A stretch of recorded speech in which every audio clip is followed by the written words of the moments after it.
Hello Airsofters! In today's video I find myself deep behind enemy lines, and as a result I take quite a few enemies by surprise. I'll also be going into the tactics I use to get to those spots, and how you can hopefully use that in your very next skirmish game. So strap in and let's hit the field. For this game mode, friendlies and enemy objectives are across from each other's spawns.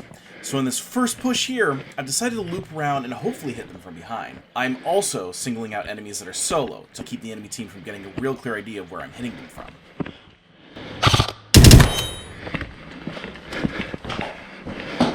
Another thing I'm doing is staying low and working from the shadows. I'm doing my best to make it really hard to identify where I'm shooting from.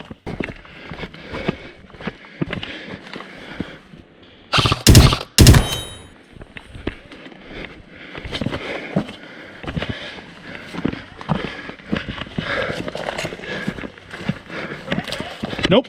Yep. Also, while I understand his confusion, try not to say anything if you're killed from behind.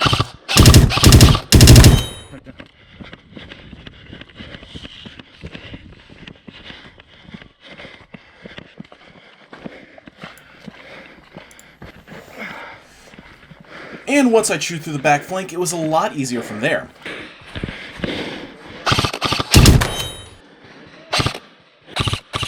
I'm white.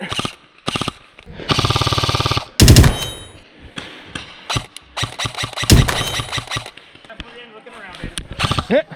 In fact, I did so well that the ref actually had me switch to the other team, claiming that the enemy team had thought I was on their team because of the red tape on my mags. I use this red tape to make my mags easy to find if I happen to lose one on the field, and in addition, they help me to secure small trackers to the magazine so I can find them if I get them lost. And whilst I get the confusion, my team marker was attached in an easy-to-read place, and the amount of red on my kit is tantamount to the red patches or even red-painted rifles that have commonly been used by airsofters for years at this point. So what do you think? Do you think the red tape was an unfair advantage? Let me know in the comments below. But back to the video. A lot of times the most powerful thing you can do in a game of Airsoft is to rapidly push up along the edge of the field where enemies aren't looking. This is going to open up a lot of angles that you never knew existed. And you don't even have to do it with a super long-range gun for it to be effective. During this part of the day, I'm using my P90, which has muzzle velocity that makes it better for more close-range engagements. But I'm still able to rush up and be effective, even if not all my shots are connecting.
Dead walking. Now doing this will expose you to the enemy fire and will get you shot. The flip side is that the more you try it out, the better you get at being close to the enemy team, and the better you'll become when you find yourself ahead of your allies.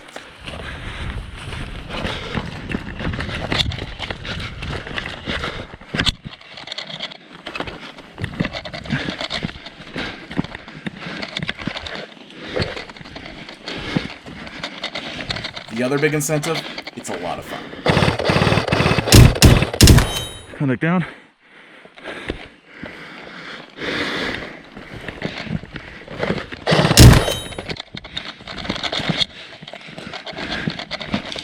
Hit! So now that I've changed teams, my old teammate is now my enemy, and I've discovered her on this back trail. And as I get the drop on her, I give her the option to call herself out. I normally wouldn't do this, but I can tell she probably doesn't realize I'm an enemy. But when she points her rifle at me, that's where all bets are off and I decide to shoot. I'm sorry. Do you want to call it? Yeah, sorry, they changed my team. Apparently my mags are enough to identify me. Sorry.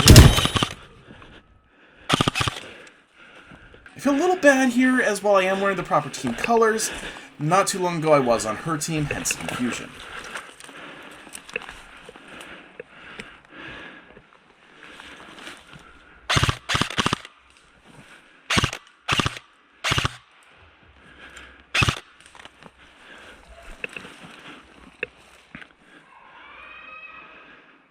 And I'm about to learn one final lesson. When you're on the flanks of the enemy team, never get static and stop moving, as before you know it, a grenade might end up sailing over your bunker and land right next to you. Hit!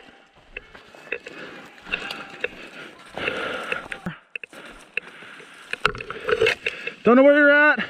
It's right on the trail.